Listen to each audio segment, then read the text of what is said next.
Le tirage du jour va concerner quelque chose dont on entend parler, dont on a entendu parler depuis longtemps et ça revient parfois. Alors, c'est pas quelque chose qu'on entend dans la vie de tous les jours, dans la vie profane, mais surtout dans les cercles religieux.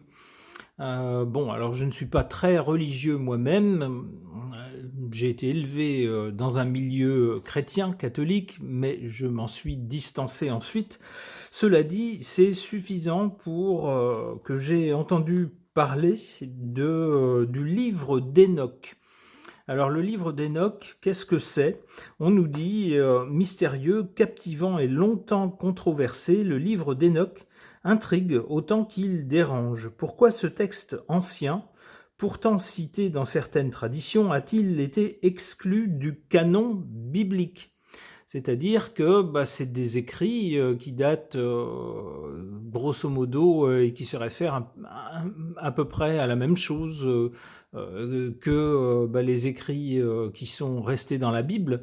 Mais pourquoi est-ce qu'ils n'y ont pas été intégrés? Pourquoi est-ce qu'on a laissé ces écrits-là de côté? On nous dit plonger dans les coulisses d'un choix décisif mêlant histoire, théologie et pouvoir. Alors, je ne vais pas vous lire tout l'article, mais on nous dit que ce livre d'Enoch, ce fameux livre d'Enoch qu'on ne retrouve plus dans la Bible, en tout cas dans la Bible que nous on connaît en Occident, eh bien on peut encore le trouver dans la Bible éthiopienne. On sait que la branche éthiopienne est un peu particulière, eh bien on nous dit que le livre d'Enoch y figure. Alors qu'est-ce qu'il contient, ce livre d'Enoch? On nous dit qu'il contient plusieurs parties. Il y a d'abord le livre des veilleurs, chapitres 6 à 36. C'est le récit de la chute des anges déchus, qu'on appelle les fils de Dieu, et qui descendent sur terre, qui épousent des femmes humaines et engendrent des géants appelés Néphilim, ce qui provoque la corruption du monde et qui appelle la nécessité d'un déluge pour nettoyer tout ça. On a ensuite le livre des paraboles, chapitres 37 à 71. Ce sont des visions apocalyptiques sur le jugement dernier. La venue du Fils de l'homme, une figure messianique, et la séparation des justes et des méchants.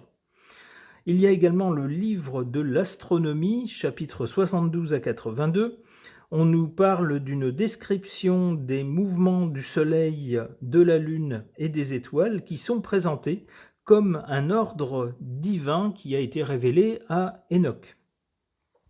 Il y a ensuite le livre des songes, chapitres 83 à 90. On nous dit que c'est un récit allégorique de l'histoire du monde depuis la création jusqu'au jugement, avec des visions de Noé et d'Israël.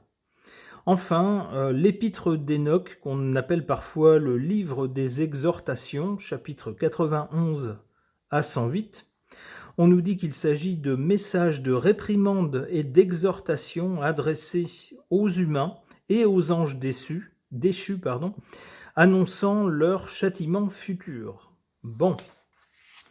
Alors, on nous dit un peu plus loin ici que le livre d'Enoch a été rejeté par la plupart des traditions, alors juives et chrétiennes, en raison de son contenu doctrinal controversé, donc qui ne plaisait pas sans doute au moment où on a compilé des textes pour former la Bible. On s'est dit, oh là là, ce qu'il y a dans ces textes-là, le livre d'Enoch, nous ça nous convient pas, ça va pas avec le reste, et puis voilà, ça ne fait pas quelque chose qui nous convient. On nous dit par exemple, le livre décrit des anges déchus, donc les veilleurs, s'unissant à des femmes pour engendrer des géants, les Néphilim. Et ça introduit donc une origine angélique du mal, qui contredit la théologie orthodoxe centrée sur la responsabilité humaine du péché. Donc, dans la chrétienté, on dit le mal, c'est la faute de l'homme, c'est l'homme qui parfois se laisse aller au mal. Or, dans ce livre d'Enoch, l'origine du mal, ça viendrait des anges déchus. Ça ne serait pas des hommes. Donc là, ça va pas. C'est pas la même chose. On nous dit également... Alors, on nous dit que ça a été jugé incompatible avec les enseignements de la Torah et du Nouveau Testament. Un peu plus loin, on nous dit le livre d'Enoch développe longuement le mythe des veilleurs, donc voilà les anges déchus qui descendent sur terre, voilà pour s'unir à des femmes. Donc la même chose, c'est surtout ce point-là, j'ai l'impression, qui à l'époque a posé problème et dont on n'a pas voulu, et donc on s'est dit oh là là, ça on le met de côté et on le rejette. Donc maintenant on en parle toujours, ce livre d'Enoch, puisqu'il a survécu, nous dit-on, dans la Bible éthiopienne, mais pour la chrétienté occidentale, c'est pas considéré comme un texte venant, comme un texte divin, si vous voulez. Il est mis à part et il est rejeté. Alors qu'est-ce que les cartes peuvent nous dire de ce fameux livre d'Enoch ? Est-ce que c'est authentique ? Est-ce qu'il y a des choses sulfureuses ? Est-ce que la personne qui l'a rédigé n'aurait peut-être pas écrit des choses exactes ? Je ne sais pas, je n'en sais rien. Je ne suis pas expert en religion non plus. Je vais interroger à ce sujet le tarot de Marseille.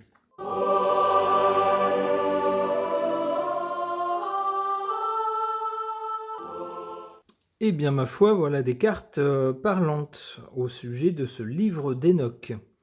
Qu'est-ce qu'on voit à la base, au début ? Cette carte de l'empereur.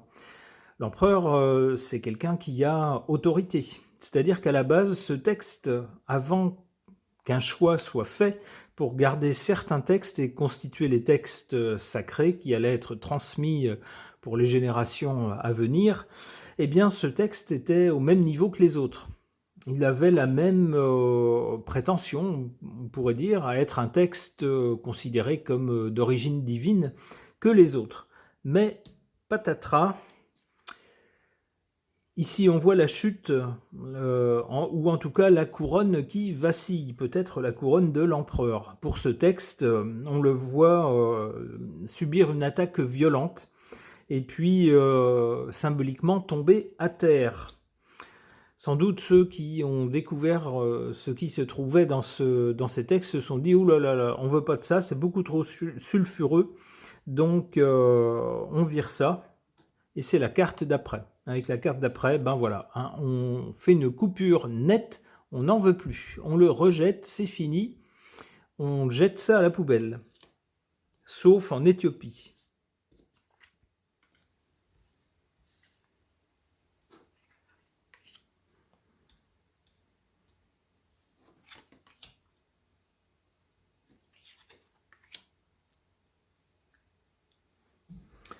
Alors voilà, c'est un peu ce qu'on retrouve avec les cartes en faveur et en défaveur de ce livre d'Enoch. En sa défaveur, la justice, alors moi j'y verrais quelque chose d'institutionnalisé. On pourrait y voir l'Église avec un grand E, l'institution de l'Église qui lui a été défavorable, qui a jugé que, oh là là, non, ces textes-là, pas question, on les rejette, ou les vilains. Mais en sa faveur, on a cette carte du monde qui nous parle d'autres pays, et effectivement, s'il a été rejeté par la chrétienté occidentale, eh bien ce texte survit dans la Bible éthiopienne, ailleurs dans le monde. Et c'est à cela qu'il doit on pourrait dire, sa survie. Et du fait qu'il a survécu et qu'il reste un texte mis à part, eh bien il suscite désormais, on pourrait dire, la curiosité de pas mal de gens qui se disent tiens, pourquoi est-ce qu'il a été mis à part ? Alors, la chrétienté voulait qu'on n'en entende plus parler, eh bien c'est, semble-t-il, le meilleur moyen, au contraire, que les gens s'y intéressent. C'est ce que semble nous dire cette carte.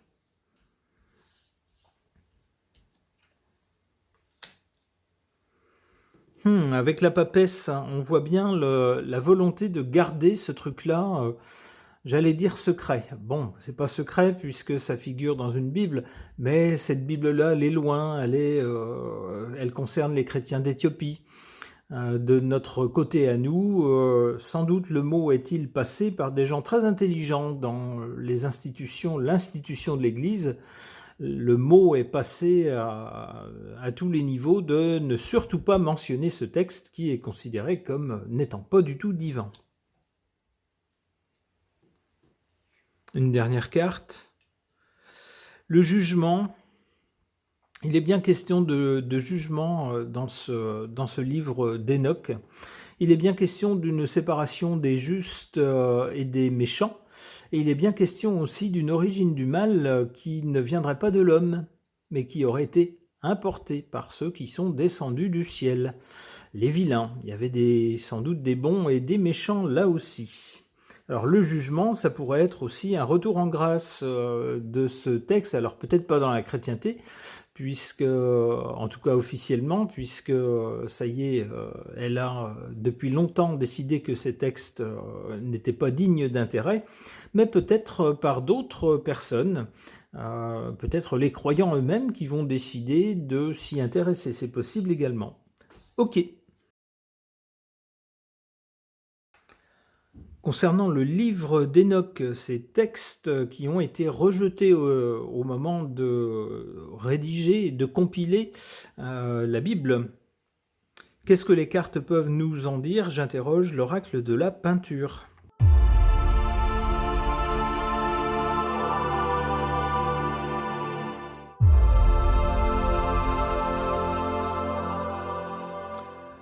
Alors, que peuvent nous dire ces cartes au sujet du livre d'Enoch? Du côté de l'origine, du point de départ, on a cette image évoquant l'œuvre Boîte de soupe Campbell d'Andy Warhol. On y voit quoi? On y voit en fait le même produit décliné avec des nuances ou des variantes différentes. En fait, c'est la même chose et en même temps, c'est pas la même chose. C'est là tout le génie peut-être de cette image. Eh ben, on pourrait dire un peu la même chose à propos des textes qui ont été sélectionnés ou pas sélectionnés concernant les textes sacrés pour la Bible. Tous se rapportent bien sûr à des choses considérées divines, mais certains textes ont été retenus et pas d'autres. Pourquoi? Parce qu'il y avait certaines variations sur certains textes. Alors certaines variations ont été retenues, celles qui étaient à peu près dans la ligne idéologique, on pourrait dire, ou théologique, puisqu'on parle de religion, de ceux qui voulaient constituer la Bible. En revanche, le livre d'Enoch concernait au moins 2 points fâcheux. D'abord l'origine du mal, qui serait d'origine céleste, avec les anges déchus, et puis ensuite le fait que ces anges déchus auraient fait des enfants, on pourrait dire, auraient pris pour compagne des femmes terrestres et auraient engendré les Néphilim, des géants.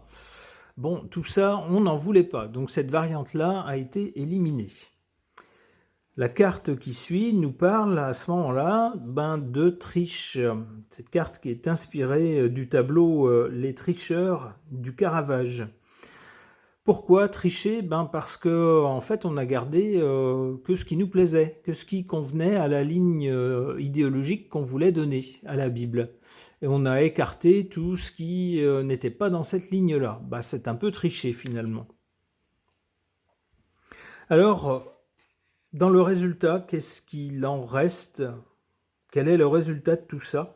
On voit ici avec cette image qui est inspirée par le tableau La route en Provence de Paul Cézanne.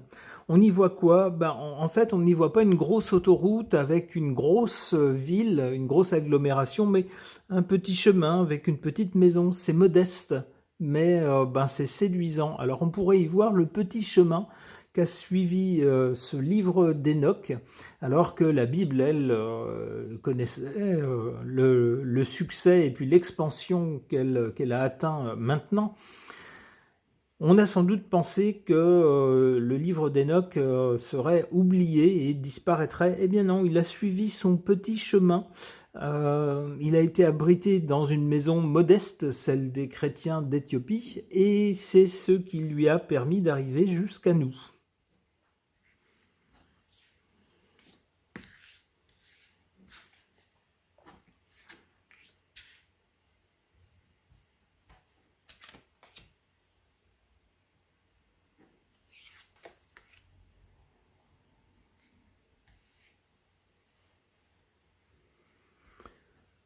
En carte défavorable, une image inspirée du tableau Le bal du moulin de la Galette de Renoir. Qu'est-ce qu'on y voit?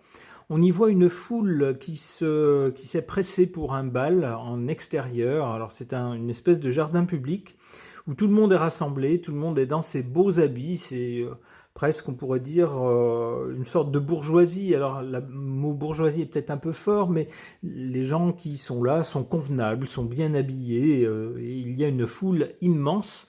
Eh bien moi j'y verrais la foule immense des chrétiens, on pourrait dire occidentaux, qui eux ont tous adopté, on pourrait dire, les canons convenables de la Bible telle qu'elle nous a été léguée, c'est-à-dire sans le livre d'Enoch.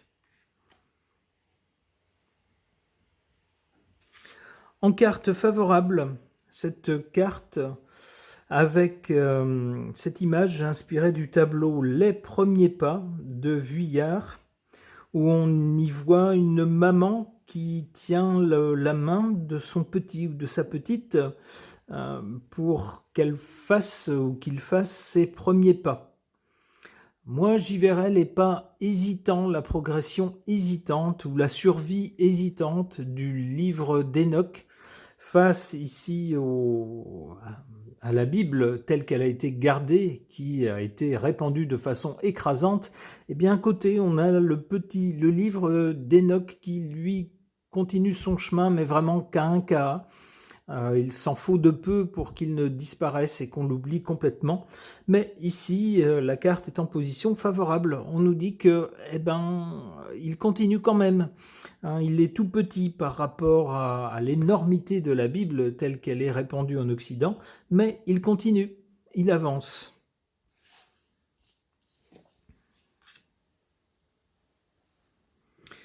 Alors, du côté de l'avenir, après cette route en Provence, cette petite route que suit le livre d'Enoch, loin de la Bible telle qu'elle est présente dans son écrasante majorité en Occident, eh bien, le livre d'Enoch n'a pas disparu. Il continue son petit bonhomme de chemin.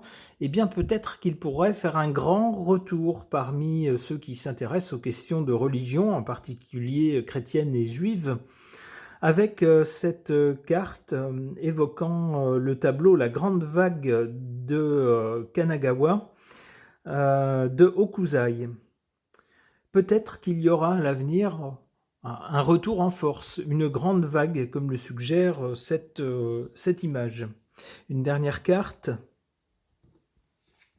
Le cri, une image évoquant le célèbre tableau Le Cri d'Edvard Munch. Eh bien, ce serait peut-être le cri d'horreur que pousserait la chrétienté occidentale si elle voit que le livre d'Enoch connaît un grand retour en force. On pourrait comprendre que ce texte étant considéré comme n'étant pas d'origine divine par la chrétienté occidentale, eh bien, sans doute pousserait-on les hauts cris si les fidèles se mettaient à s'intéresser à nouveau à ce texte. Eh bien, ma foi, ce sera à chaque fidèle, ou voire même des gens qui ne sont pas forcément de ces religions, mais que le côté ésotérique intéresse, ce sera à eux et à eux seuls de décider si ce texte est digne d'intérêt. Ce tirage de cartes est maintenant terminé, merci de l'avoir suivi.